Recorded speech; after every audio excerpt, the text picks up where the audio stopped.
సుఖభోగాల కొరకు మాత్రమే క్రీస్తు యేసునందు మీరు నమ్మిక ఉంచినట్లు అయితే మనుషులందరికంటే మీరు దౌర్భాగ్యులనే సంగతి గుర్తుంచుకోవాలి. యుక్త వయసు ఈయనకు వచ్చింది, ఆ విధవని పెళ్లి చేసుకొని అనుకున్నాడు. ఆర్డర్, ఒక పద్ధతి, చిన్న పెద్ద దేవుని యొక్క పద్ధతులు ఇవన్నీ ఏం చెప్తున్నాయి? ఆ పద్ధతిలో మనం ముందుకెళ్తాం.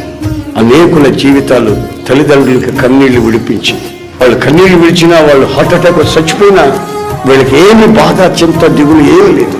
వీళ్ళకి ముఖ్యం ఏంటంటే వాళ్ళ శరీరేచ్ఛలు నెరవేర్చబడాలి. ఎంతకాలం నీ జీవితాన్ని ఇలాగ సాగిస్తావు?